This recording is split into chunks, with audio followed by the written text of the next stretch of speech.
Hello students, आज आपकी class 11th के एटॉमिक स्ट्रक्चर का नेक्स्ट पार्ट बताने जा रहा हूं।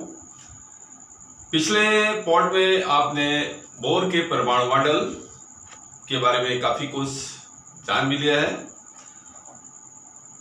बोर के परमाणु मॉडल के पूर्णतः स्पष्टीकरण के लिए हमने बताया था कि आपको कुछ पदों का जानना बहुत ही आवश्यक है, जिसमें आपको हमने पीछे काफी पॉइंट दिए हुए हैं, जिसमें प्रकाश की द्वितीय प्रकृति है और भी है। इसके अतिरिक्त अब आपको यहाँ पर इलेक्ट्रोमैग्नेटिक स्पेक्ट्रम, एटॉमिक स्पेक्ट्रम और हाइड्रोजन स्पेक्ट्रम के बारे में थोड़ा सा हम जानकारी देंगे शॉर्टकट में।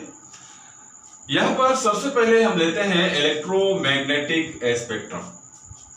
आपको अब यहां विद्युत चुंबकीय विकिरण के बारे में भी हमने जो प्रीवियस वीडियो में दिया था, उसमें काफी कुछ एक्सप्लेन किया हुआ है कि किस तरह से क्या होती है, वेव लेंथ क्या है, फ्रीक्वेंसी क्या है, इस तरह से बहुत सारी चीजें, वेलोसिटी है और जो भी है आपको मालूम हो गया। और साथ में आपको ये भी मालूम हो गया कि ये जो प्रकाश है, सूर्य का प्रकाश खास तौर पे, वो जो निर्वात में चलता है उसमें इलेक्ट्रोमैग्नेटिक वेव्स होती है, यानी प्रकाश विद्युत चुंबकीय तरंगें हैं प्रकाश। तो प्रकाश विकिरण को ही यदि हम यहाँ पर इलेक्ट्रोमैग्नेटिक स्पेक्ट्रम, मतलब प्रकाश के द्वारा प्राप्त किया गया स्पेक्ट्रम, सीधे सीधे आप जान लो।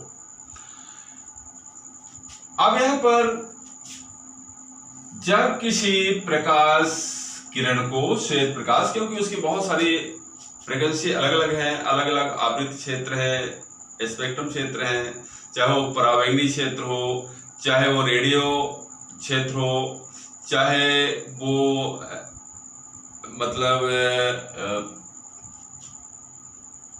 रेड क्षेत्र हो, मतलब अवरक्त प्रकाश विकिरण हो, जो अनविजिबल है, उसमें से एक छोटा सा भाग विजिबल क्षेत्र है जिसे हम देख पाते हैं, वो प्रकाशीय क्षेत्र है।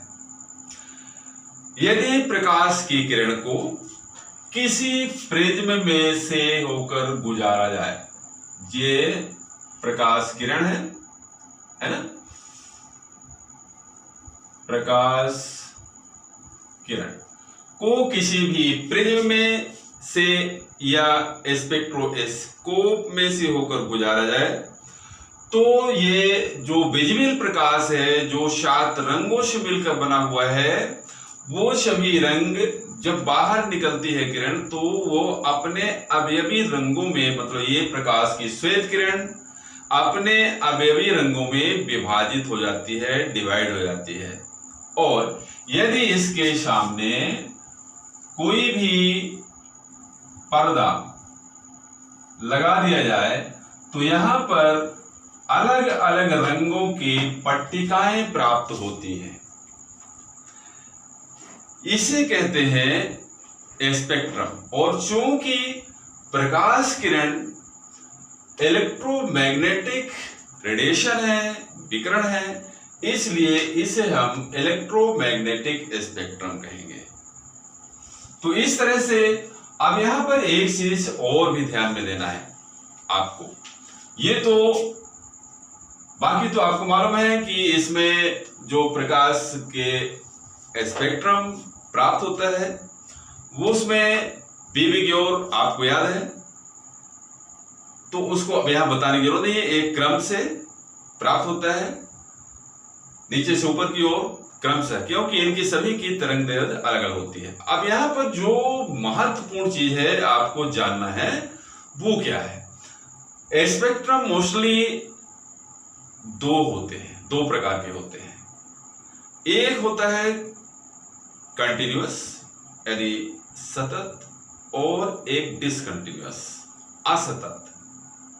अब यहां पर हम ये जान लें कि ये सतत यानी कंटिन्यूअस स्पेक्ट्रम किसे बोलेंगे और डिसकंटिन्यूअस स्पेक्ट्रम किसे बोलेंगे। यदि यहां पर ध्यान रखें यदि यहां पर पर्दे पर प्राप्त स्पेक्ट्रम के जो रंग होते हैं, डिफरेंट कलर, विभिन्न रंग, ये एक दूसरे पर इस तरह से चढ़े हुए हों कि वो ये न शो हो सके कि वो कहां से शुरू हो रहे हैं और कहां पर समाप्त हो रहे हैं, तो ऐसे स्पेक्ट्रम को हम कंटीन्यूअस स्पेक्ट्रम की श्रेणी में रखते हैं। ऐसे मतलब ये मालूम ही न पड़े कि ये कहां से शुरू है और कहां, एक दूसरे को दबा लें। यानी एक कलर यदि यहां पर पट्टिका है तो दूसरी इसके आगे यहीं से चालू हो जाए, ऐसे ये दूसरी है तो फिर तीसरी ऐसे चालू हो जाए। मतलब प्रत्येक कलर को दूसरा कलर डोमिनेट कर दो, दबा लेता है। तो ये जो स्पेक्ट्रम प्राप्त होता है इसे ही बोलते हैं कंटीन्यूअस स्पेक्ट्रम या सतत स्पेक्ट्रम। और ये स्पेक्ट्रम इलेक्ट्रोमैग्नेटिक स्पेक्ट्रम का एक विशिष्ट कैरेक्टर है, स्पेशल कैरेक्टर है, विशेष लक्षण होता है। अब जो सेकंड है एटॉमिक स्पेक्ट्रम, जिसमें हम अभी आपको हमने बताया कंटीन्यूअस स्पेक्ट्रम, दूसरे प्रकार का हमने बताया डिसकंटीन्यूअस स्पेक्ट्रम यानी असतत स्पेक्ट्रम क्या है। यदि स्पेक्ट्रम में प्रत्येक कलर के बीच में, आप ध्यान रखें, यदि एक गैप हो जाए, एक गैप, आप फिजिक्स में फ्राउनहोफर रेखाएं भी पढ़ेंगे, एक बीच में काली रेखा आ जाती है, गैप आ जाता है, तो इस तरह से ये या तो रेखाएं या पट्टिकाएं, दो में से कुछ भी, या तो रेखाएं प्राप्त होंगी या पट्टिकाएं प्राप्त होंगी, बीच में गैप होगा। यदि इस तरह से लाइनर यानी लाइन या बैंड, रेखाएं या पट्टिकाएं प्राप्त होती हैं जो दूर दूर होती हैं, अलग अलग स्पष्ट रूप से दिखाई देती हैं, इसे ही बोलते हैं डिसकंटीन्यूअस स्पेक्ट्रम या असतत स्पेक्ट्रम। और ये स्पेक्ट्रम जब लाइनर स्टेज पे होता है, लाइनों के रूप में होता है, तो यहां पर जैसे बिल्कुल बारीक पतली लाइनें ऐसे दिखाई देती हैं, ये लाइनर स्पेक्ट्रम ही परमाणुवीय स्पेक्ट्रम कहलाता है, एटॉमिक स्पेक्ट्रम। क्यों?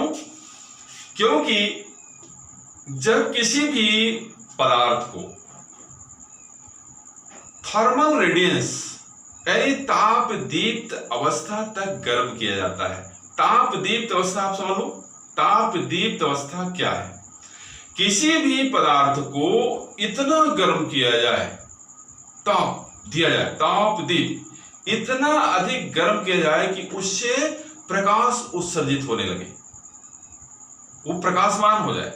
जैसे मान लो आप लोहा जानते हो, लोहे को आप कभी यदि लोहार के यहाँ गए हो, उस सुबह उसको हथौड़े से पीट पीट करके चोखा या लंबा चौड़ा करता है, तो आपने देखा होगा कि वो अपनी भट्टी में लोहे को जो ब्लैक कलर का दिखता है डाल देता है, और जब वो गर्म करता है अपनी धौंकनी से तो धीरे धीरे करके उसमें आप देखोगे एकदम बिल्कुल लाल कलर का हो जाता है। अब उसको यदि अंधेरे में भी आप रखो उस लोहे को, तो उससे प्रकाश मालूम पड़ता है कि वो वहां पर है, मतलब उससे प्रकाश उत्सर्जित होने लगता है। कहने का मतलब यह हुआ कि किसी भी पदार्थ को आप गर्म करके उसके प्रकाशमान माने प्रकाश की अवस्था यानी थर्मल रेडियंस स्टेज, ताप दीप्त अवस्था तक ला सकते हैं। अब यदि उस प्रकार से हमने किसी भी पदार्थ को इतना गर्म किया हुआ है कि वो थर्मल रेडियंस स्टेज पे आ गया, ताप दीप्त अवस्था तक पहुंच गया है, तो उससे प्रकाश निश्चित रूप से उत्सर्जित होने लगेगा। अब यदि उसके सामने कोई भी, मान लीजिए हमने लगा दिया स्पेक्ट्रोस्कोप,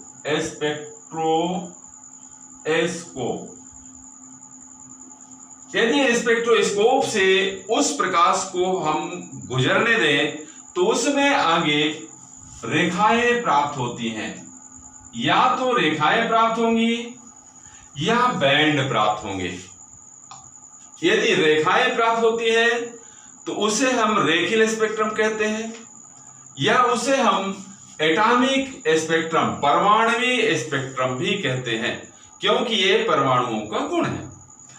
अब यदि यही रेखाएं आपस में कनेक्टेड हो जाएं, संयुक्त हो जाएं, यदि ये रेखाएं, जैसे मान लीजिए कि ये रेखाएं हैं तो ये तो रेखीय हो गया।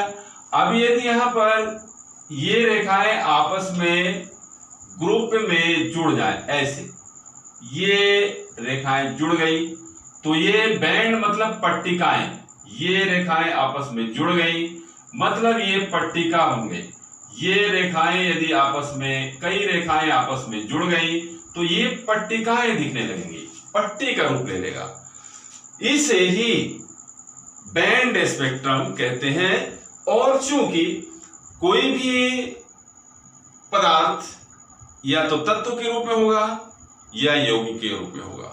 यदि यौगिक के अणु है तो निश्चित रूप से उसमें एक से अधिक प्रकार के परमाणु एक साथ मौजूद है। अब परमाणुओं के द्वारा जब ये रेखाएं उत्पन्न हो रही हैं तो सीधी सी बात है, कई परमाणु आपस में मिलकर ही अणु बनाए हुए हैं।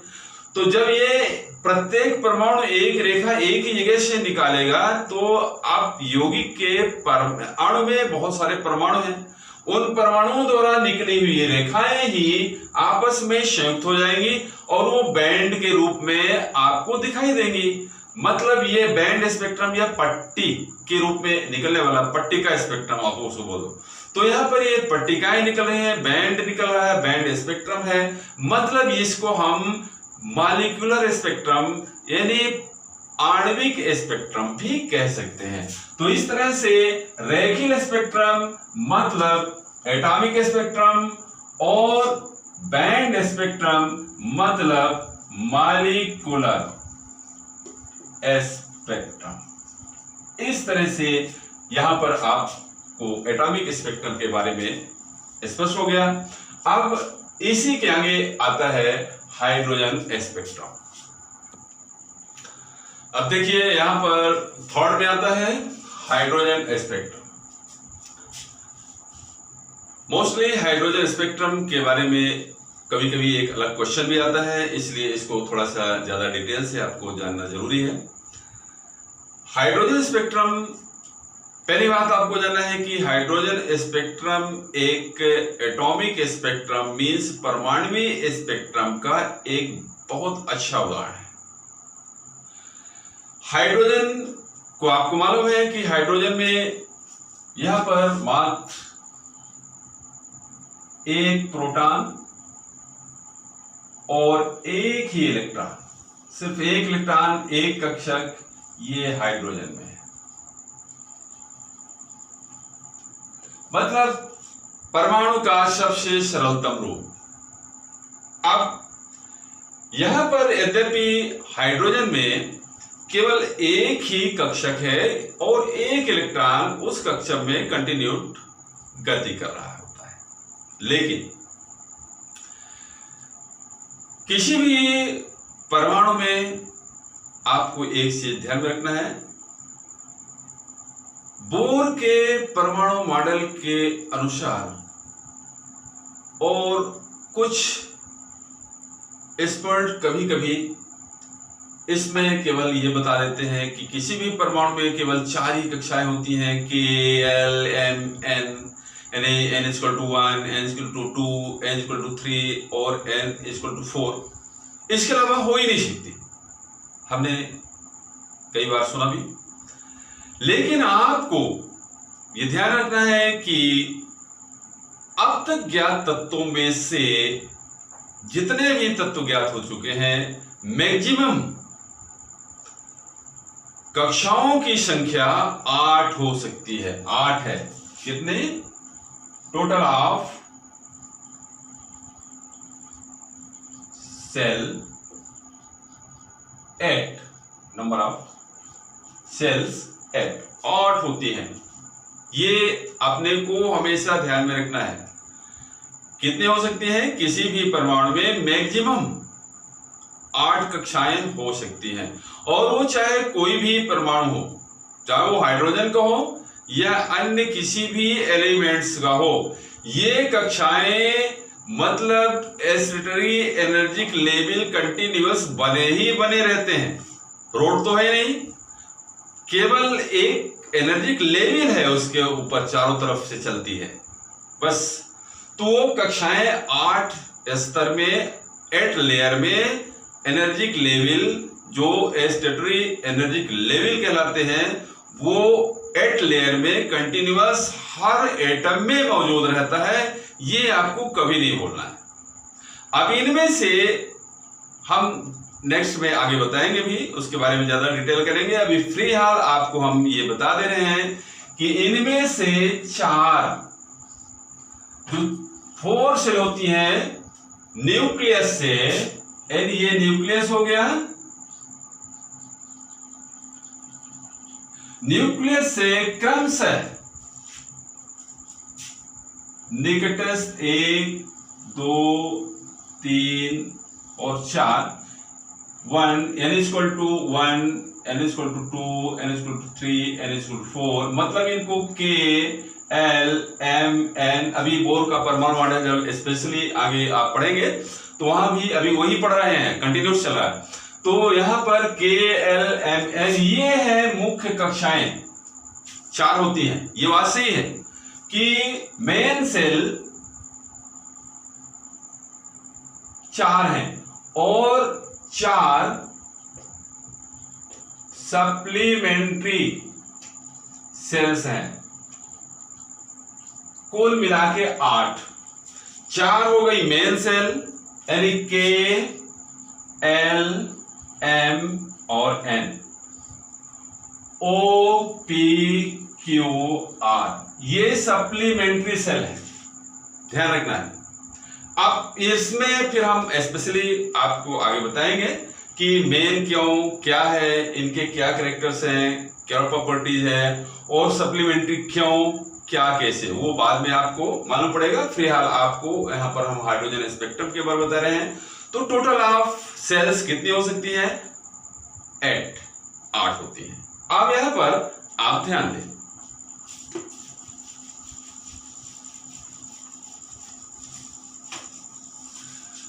जब हाइड्रोजन एटम को थोड़ी सी एनर्जी बाहर से दी जाती है या किसी भी परमाणु को, तो उसका सबसे बाहरी कक्षक का इलेक्ट्रॉन सबसे पहले इफेक्टिव होता है, मतलब वो एनर्जी को एक्सेप्ट करता है, लेता है, एब्जॉर्ब करता है। एब्जॉर्ब करेगा, निश्चित रूप से उसकी एनर्जी लेवल बढ़ जाएगी और बढ़ने पर वो अपना जो मुख्य एनर्जी लेवल है उसको छोड़ करके हाई एनर्जी लेवल पे चला जाएगा। इसके बाद वो 10⁻⁸ सेकंड ही किसी भी एक्स्ट्रा अपने मुख्य एनर्जी लेवल से यदि वो अंदर या बाहर कहीं भी जाता है कोई भी इलेक्ट्रॉन, तो आपको ध्यान में रखना है कि 10⁻⁸ सेकंड ही वो अधिकतम किसी भी दूसरी कक्षा में रह सकता है। ये पॉइंट नोट करें, ये कभी कभी परीक्षा में भी आता है, यहां तो नहीं आएगा लेकिन कंपटीशन लेवल में ये क्वेश्चन अक्सर कई बार देखा गया है, तो इसको ध्यान रखें। और इसके बाद वो उस एक्स्ट्रा एक्सेप्ट की हुई एनर्जी को किसी भी विकिरण के रूप में वो उत्सर्जित करेगा। इस तरह से वहां पर एक वर्णी, एक विशिष्ट रंग की प्रकाश विकिरण उत्सर्जित होगा और वो स्पेक्ट्रम प्राप्त होगा। इस तरह इसीलिए प्रत्येक तत्व का प्रत्येक परमाणु अलग अलग रंग के अलग अलग प्रकार के स्पेक्ट्रमी रेडिएशन को रिलीज करते हैं और उन्हीं के आधार पर हमें तत्वों की पहचान होती है। अब यहाँ पर हाइड्रोजन स्पेक्ट्रम में देखें तो इसमें चूंकि 8 एनर्जी लेवल हैं, मतलब 8 कक्षाएं हैं, बट पहली कक्षा केवल 1 इलेक्ट्रॉन है, इसलिए एक ही इलेक्ट्रॉन पहली कक्षा में रहेगा, शेष खाली रहेंगी। लेकिन अब यदि इसको इतना अधिक एनर्जी दी जाए कि वो 1 2 3 4 5 6 7 यानी 8 पदों पे जा सके, तो चला तो जाएगा, लेकिन जब वो लौटता है तो प्रत्येक पद में वो एक अलग विशिष्ट रंग के विकिरण को उत्सर्जित करता है और इस तरह से हर लेवल पे एक स्पेक्ट्रमी समूह प्राप्त हो जाता है, जिसे हाइड्रोजन स्पेक्ट्रम की श्रेणियों में बांटा गया। उनको हम सीरीज बोलते हैं। मतलब रेडिएशन के जो एक ग्रुप होते हैं, समूह होते हैं, गुच्छे में प्राप्त होते हैं, वही है सीरीजें। तो हाइड्रोजन में परमाणु में भले ही मोस्टली एक ही कक्षा है, एक इलेक्ट्रॉन है, लेकिन वो 8 लेयर तक वो इलेक्ट्रॉन जा सकता है। और इस तरह से हाइड्रोजन के स्पेक्ट्रम में 5 श्रेणियां प्राप्त होती हैं। कितनी? 5 श्रेणियां प्राप्त होती हैं। इसको आप नोट करें। कैसे?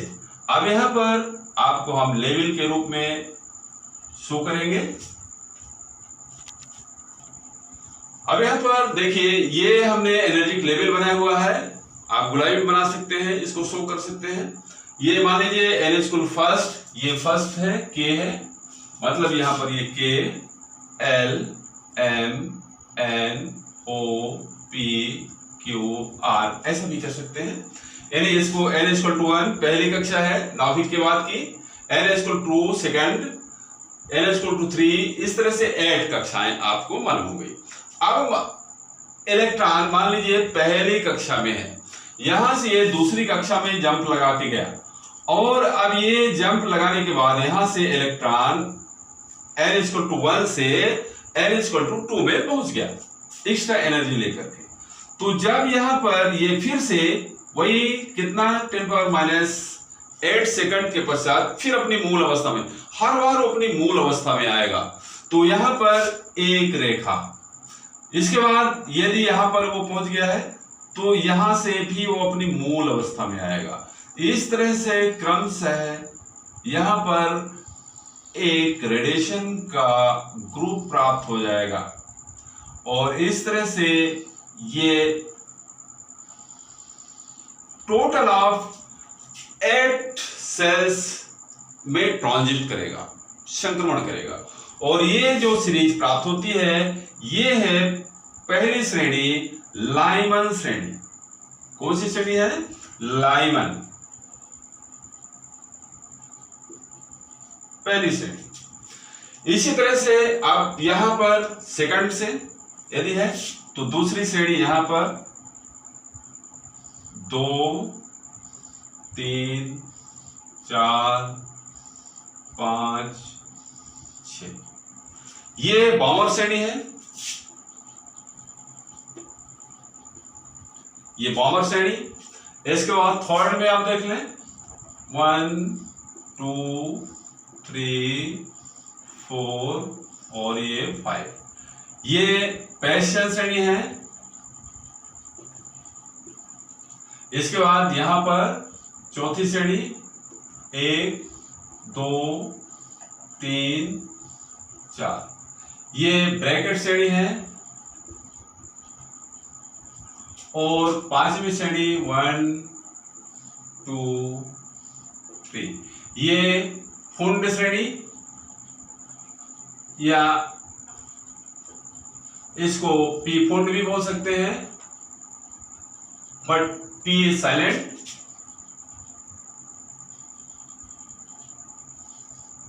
पी साइलेंट है इसलिए इसको या तो आप फुंड श्रेणी बोले या पी फुंड भी बोल सकते हैं, है ना, बट पी इज साइलेंट। तो यहां पर ये 5 श्रेणियां हैं। 5 श्रेणियों में सभी के जो वेवलेंथ है, तरंग दैर्ध्य है, अलग अलग है। यहां से जैसे लाइमन श्रेणी है तो इसको 920 एंगस्ट्रॉम से 1200 एंगस्ट्रॉम तक की तरंग दैर्ध्य वाले विकिरण यहां पर मौजूद हैं लाइमन श्रेणी में।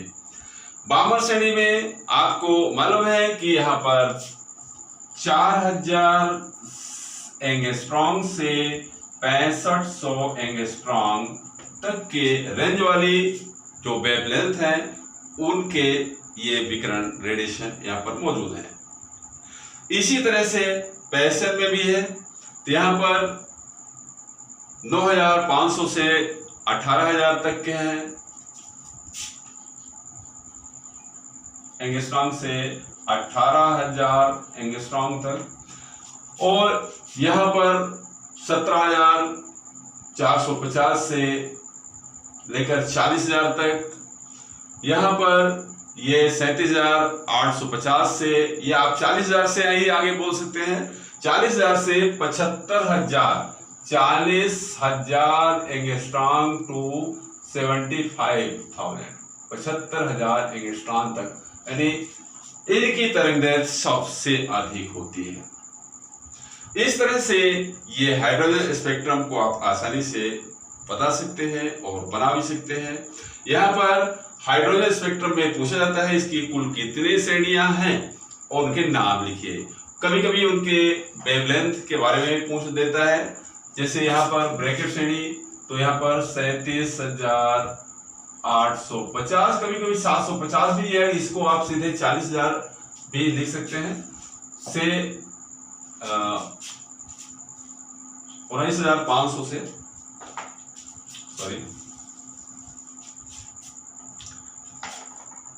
कितना है, 40,000 से 75,000, ये 95 से 18,000 तक।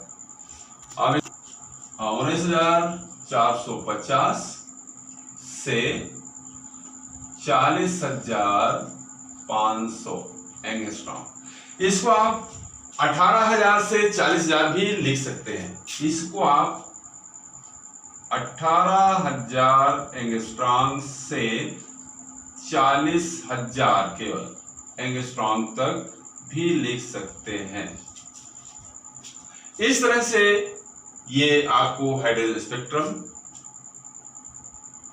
मालूम हो चुका है। अब इसके आगे की चीजें हम अगली वीडियो में देंगे। आज के लिए इतना ही।